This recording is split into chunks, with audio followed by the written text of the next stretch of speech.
невесту не невестная,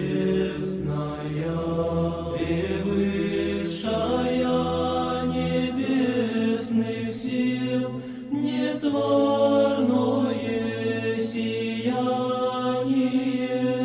Радуйся, невесту не невестная, ликов девичьих радости и ангелов превышая. Радуйся, невесту не невестная, небес честная сила и свете паче। Electra, তুমি আবার ঘরের বাইরে এসে এভাবে হা হুতাশ করছো? তুমি এখনো তোমার অর্থহীন ক্রোধকে শান্ত ও সংযত করতে শিখলে না? এই দুঃখ, এই শোক, এই ক্রোধ আমিও তোমার মতো অনুভব করি। যদি আমার সে শক্তি থাকতো তাহলে আমিও আমার আসল অনুভূতি ব্যক্ত করতাম, কিন্তু বর্তমানে আমার যেহেতু সে শক্তি নেই, তখন আমার কথা হলো ঝড় যেদিকে বইছে সেদিকে নুয়ে পড়া। ক্রিজোথেমিস, যদি তুমি তোমার পিতার কন্যা হও, পিতাকে ভুলে গিয়ে মাতার পক্ষ অবলম্বন করার জন্য তোমার লজ্জা হওয়া উচিত। আর যে শিক্ষা তুমি আমাকে দিচ্ছ তা তোমার নিজের নয়, সেটা তার শেখানো। একসঙ্গে দুদিক বজায় রাখা যায় না ক্রিজোথেমিস। হয় তার প্রভুত্বকে অস্বীকার করো, নয় তোমার বন্ধু ও আত্মকে ভুলে গিয়ে তার বিশ্বস্ত কন্যায় পরিণত করে তুলো নিজেকে। আমি জানি তুমি যদি তোমার এই শোকবিলাপ বন্ধ না করো তাহলে তোমাকে এমন এক অন্ধকার কারাগারে পাঠানো হবে যেখানে কোনোদিন আলোর মুখ দেখতে পাবে না। সবকিছু কি ঠিক হয়ে গেছে ক্রিজোথেমিস? এজিস্থাস এলেই ঘোষণা করা হবে। ও, তাহলে সে যত তাড়াতাড়ি আসে ততই ভালো। বোকা কথাকার, এ কথার মানে কি? তুমি যা বললে তা যদি সত্যি হয় তাহলে সে তাড়াতাড়ি আসুক। তোমার এই নির্বুদ্ধিতাকে কেউ সমর্থন করবে না। দরকার হলে আমি আমার পিতার জন্য মৃত্যুবরণ করব।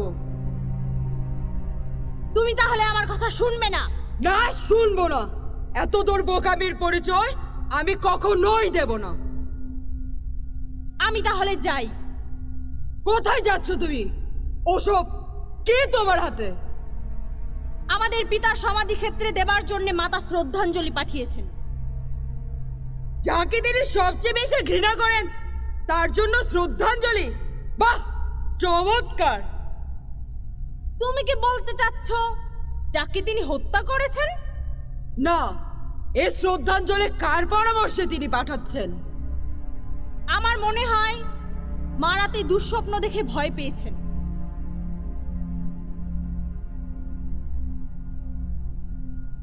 হে দেবগণ, তোমরা সদয় হও আমাদের প্রতি।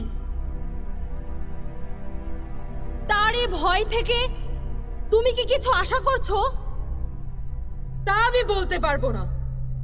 তিনি স্বপ্নে কি দেখেছেন? আমি তার অতি সামান্যই জানি। কি জানো তুমি? সামান্য একটি কি দুটো কথায় অনেক সময় মানুষের ভাগ্য নির্ভর করে। আমি শুনেছি মা স্বপ্নে দেখেছেন আমাদের পিতা আবার বেঁচে উঠেছেন। বেঁচে উঠে তিনি মার পাশে দাঁড়িয়ে রাজদণ্ডটি হাতে তুলে নিয়েছেন, যেটি বর্তমানে এজিস্থাস ব্যবহার করছে। তারপর সেই রাজদণ্ডটি বেদির উপর সংস্থাপিত করেছেন। আমি শুধু এতটুকুই শুনেছি। যে স্ত্রী তার স্বামীকে ঘৃণা করেন তার পক্ষ থেকে শ্রদ্ধাঞ্জলি সমাধিতে দেওয়ার নীতি, ন্যায়, বিচার ও ধর্মের দিক থেকে কোনো অধিকারই নেই তোমার। ছুঁড়ে ফেলে দাও সব। মাটির ভেতর পুঁতে ফেলো এমন এক জায়গায় যা আমার পিতার সমাধি ক্ষেত্র থেকে অনেক দূরে। মৃতের উদ্দেশ্যে যে শ্রদ্ধাঞ্জলি হবে তা তোমার এবং আমার মাথার চুল। আমার চুল অবশ্য তোমার মতো তো চকচকে নয়। আমার এই কোমর বন্ধনীটাও দেবে। তারপর নত জানু হয়ে প্রার্থনা করবে তিনি যেন মৃতের জগৎ থেকে ফিরে এসে আমাদের শত্রু নিধনে সাহায্য করবে। আর এও প্রার্থনা করবে ওরেস্টেস যেন জীবিত থাকে এবং উপযুক্ত শক্তি সংগ্রহ করে আমাদের শত্রুদের পদদলিত করে। যাও বোন, এই কাজটুকু করো। এতে তোমার এবং আমার প্রিয়তম পিতার উভয়েরই মঙ্গল হবে। তাই আমি করব। কর্তব্য কর্ম নিয়ে তর্ক করে লাভ নেই, তা করতেই হবে। তবে যদি আমি এ কাজ করি তাহলে এ বিষয়ে নীরব থেকে সাহায্য করো। যদি আমার মা এ কথা শোনে তাহলে আমার এই দুঃসাহসের জন্য দুঃখ করতে হবে।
আমরা কি কোনোদিন কোনো কিছু শিখবো না?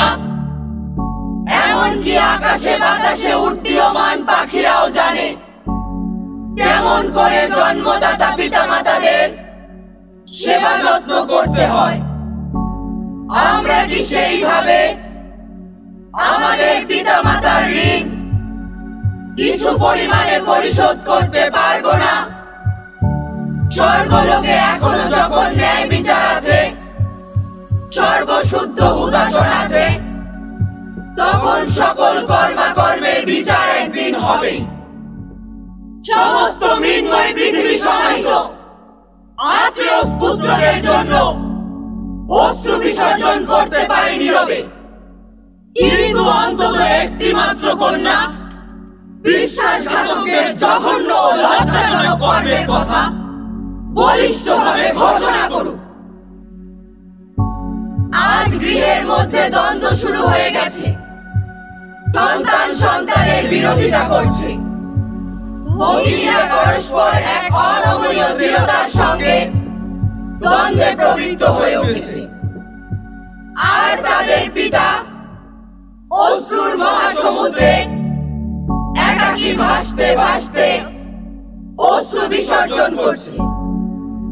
কোন নৈশ শোকাহত নাইটিঙ্গেলের জন্য এক অশান্ত অপরিসীম দুঃখে প্রতিনিয়ত কেঁদে চলেছে ইলেকট্রা। এই অত্যাচার কণ্টকিত প্রাসাদে যুগ্ন শয়তানের দুঃসহ অধীনে জীবন যাপনের থেকে মৃত্যুবরণ করতে চায় সে। তার মতো মনোভাব বিশ্বে আর কোন মেয়ের মধ্যে দেখাই যায় না।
ইলেক্ট্রা, তুমি তাহলে এখানে রয়েছো? এজিস্থাস প্রাসাদে না থাকার জন্য তুমি ইচ্ছে মতো ঘুরে বেড়াচ্ছ।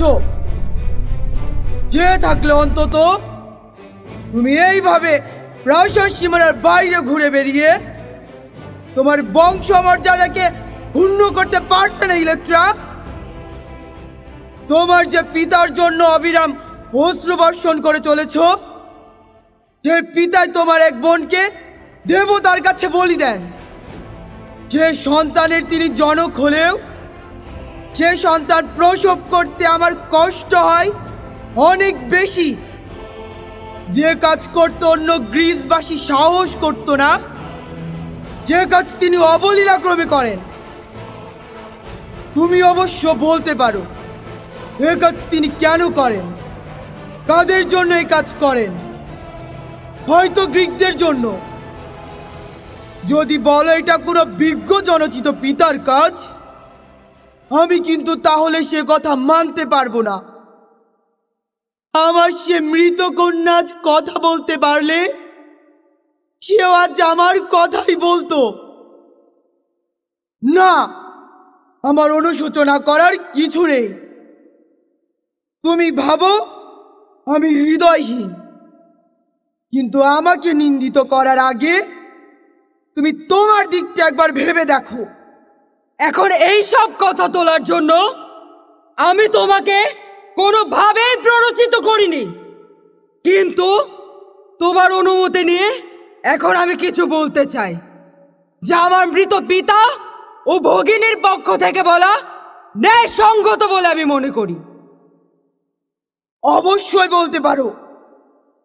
আমার কথা হলো এই, তুমি নিজে স্বীকার করেছো তুমি আমার পিতাকে হত্যা করেছো। ন্যায় তোমার পক্ষে থাক বা না থাক, এই স্বীকারোক্তি অতীব ভয়ঙ্কর। আমি জানি ন্যায় তোমার পক্ষে ছিল না। তুমি এ কাজে প্ররোচিত হয়েছিলে এক দুর্বৃত্তের দ্বারা, যার সাথে আজও তুমি বাস করছো। আর্টেমিসকে জিজ্ঞেস করে দেখো কার দোষে আউলিস প্রণালীতে প্রবাহিত বাতাসকে স্তব্ধ করে দেয়। আমি তোমাকে বলবো, কারণ তাকে তো আর জিজ্ঞেস করা সম্ভব নয়। আমি শুনেছি একদিন আমার পিতা কোনো এক অলস মুহূর্তে দেবী আর্টেমিসের অরণ্য এলাকায় ঘুরে বেড়াতে বেড়াতে এক মৃগকে আকস্মাৎ হত্যা করে। এ ঘটনায় লিটোর কন্যা দেবী আর্টেমিস ক্রুদ্ধ হন। এই কারণেই তিনি গ্রিক রণতরীগুলোর গতি রুদ্ধ করে দেন এবং অকারণে একটি নিরীহ শান্ত প্রাণীকে হত্যা করার জন্য নিজ কন্যার জীবন দান করে সে জীবনের মূল্য তাকে দিতে হয়। এছাড়া কোনো উপায় ছিল না আমার পিতার কাছে। তা না হলে গ্রিক রণতরীগুলো ট্রয়ের পথে অগ্রসর হতে পারত না, আমার বাড়ির পথেও ফিরে আসতে পারত না।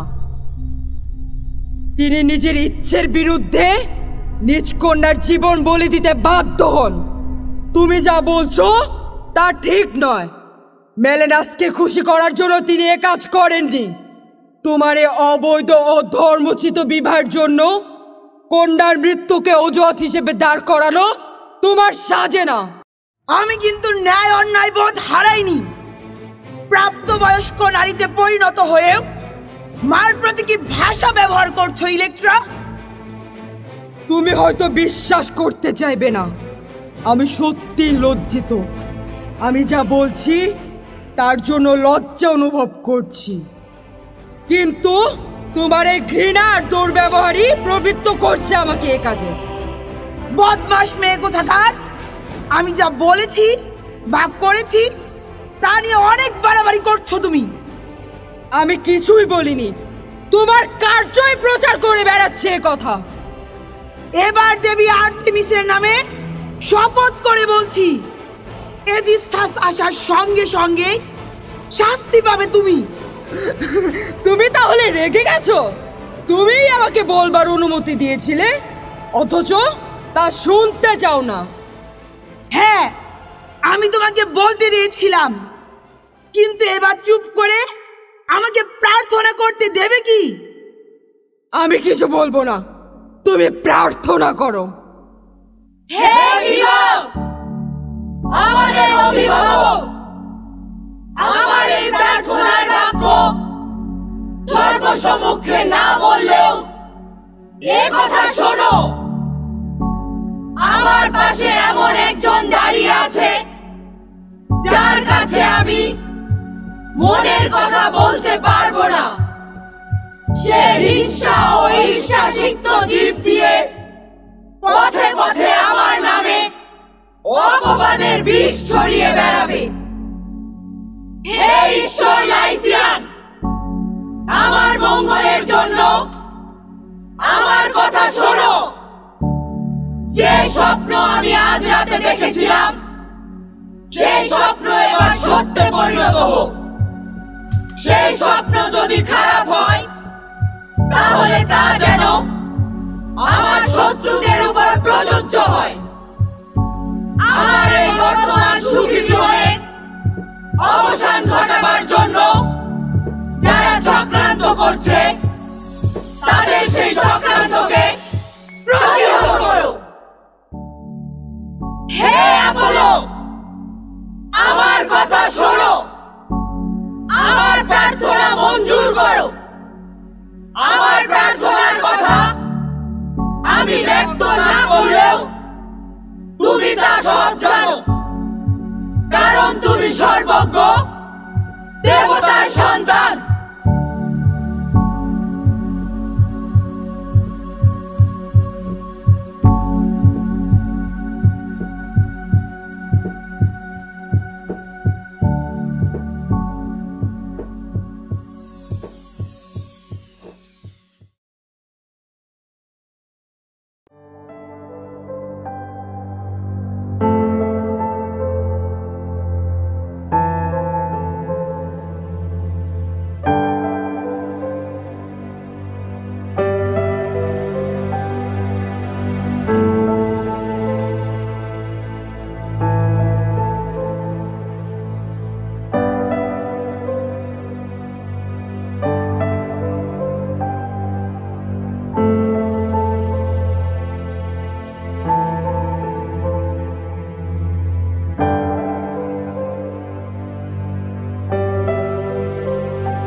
তোমরা কি কাণ্ডজ্ঞান সব হারিয়ে ফেললে? তোমরা কি তোমাদের জীবনের প্রতি একেবারে বীতশ্রদ্ধ হয়ে পড়লে? আর তোমাদের এটুকু জ্ঞানও নেই যে তোমরা এক ভয়ঙ্কর বিপদের প্রান্ত সীমায় দাঁড়িয়ে আছো? না না, প্রান্ত সীমায় কি, তোমরা তো বিপদের ঘাড়ের উপর দাঁড়িয়ে আছো। আমি যদি এতক্ষণ প্রাসাদের ভেতরে থেকে তোমাদের উপর কড়া নজর না রাখতাম, তোমাদের সব পরিকল্পনার কথা ভেতরে জানাজানি হয়ে যেত। এসব বিষয়ে এক মুহূর্তের বিলম্ব তোমাদের জন্য মারাত্মক হয়ে উঠতে পারে। আমার এখন ভিতরে যাওয়া নিরাপদ হবে তো? হ্যাঁ, এখন সব ঠিক আছে। প্রাসাদের ভেতরে তোমাকে চিনতে পারার কোনো সম্ভাবনা নেই। আপনি তাদের বলেছেন তো আমি মারা গেছি? হ্যাঁ, তুমি মৃত এবং সমাহিত, একথা প্রাসাদের ভেতরে সবাই জানে। আচ্ছা, ওরা কি বলেছে? এতে করে আনন্দিত? আপাতত এসব বিষয় থাক। তবে ঘটনা ভালো বা খারাপ যে কোনো দিকেই করাতে পারে। তোমরা যেদিকেই দিয়ে যাবে ঘটনা সেভাবেই গড়াবে। পাইলট চলো চলো।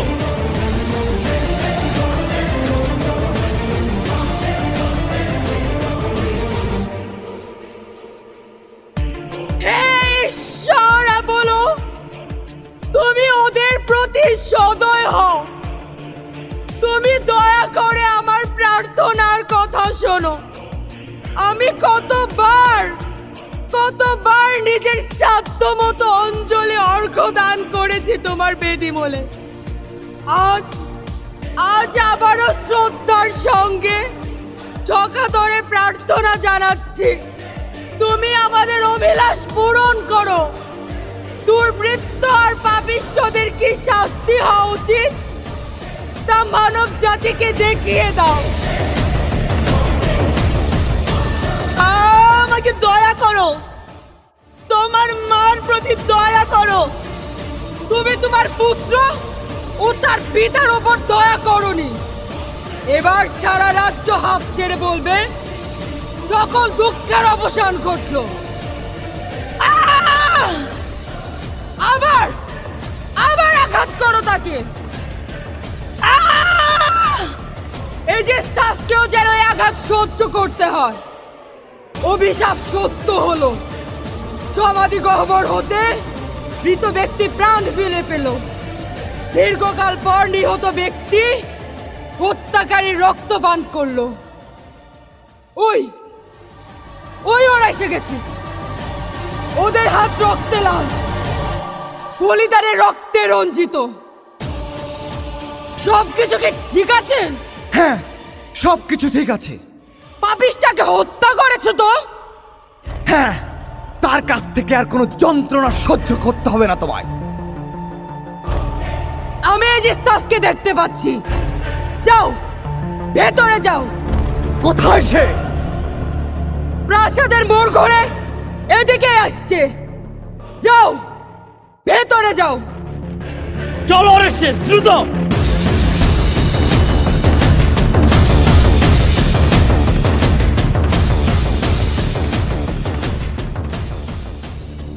আমি জানতে পারলাম অফিস থেকে কয়েকজন লোক ওরেস্টেসের খবর নিয়ে এসেছে।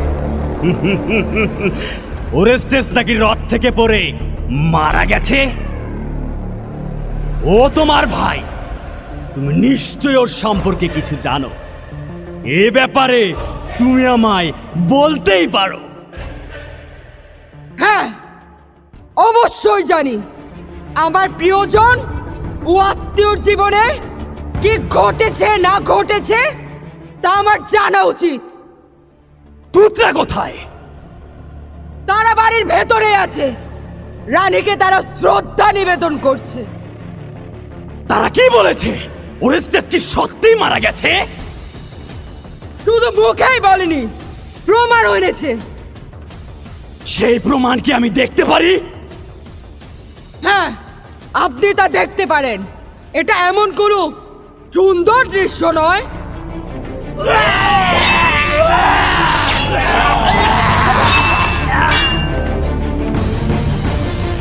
হায় ঈশ্বর, কি ভয় পেয়ে গেলেন? কার ভয়? বিদেশি অতিথিদের? কার ফাঁদে পড়লাম আমি? আপনি এমনই অন্ধ যে কে জীবিত কে মৃত আপনি বুঝতে পারছেন না। ঈশ্বর আমায় রক্ষা করুন। এবার জানতে পেরেছি তুমি ওরেস্টেস। হ্যাঁ, আমার কথা শোনো। যেখানে পিতাকে হত্যা করেছিলে সেখানেই চলো। সেখানেই মৃত্যুবরণ করতে হবে তোমায়। পেলোপের আমল থেকে একের পর এক এমনই হত্যাকাণ্ড এই প্রাসাদে কি চলতেই থাকবে? এ প্রাসাদ তোমার মৃত্যু দেখবে। আমি ভবিষ্যৎবাণী করছি। তোমার ভবিষ্যৎ জ্ঞান কি তোমার পিতার থেকেও বেশি? সব কথার উত্তর দেবে তুমি। আমাদের সময় নষ্ট হচ্ছে। এসো। তোমরা আগে চলো। তুমি আগে চলো বৃক্ষ। আমি তোমাদের ঠকাবো এই ভয় করছো? এর আগে যদি তুমি এমন সহজে মৃত্যুবরণ করতে তাহলে মৃত্যু অনেক সহজ হতো তোমার পক্ষে। এসো।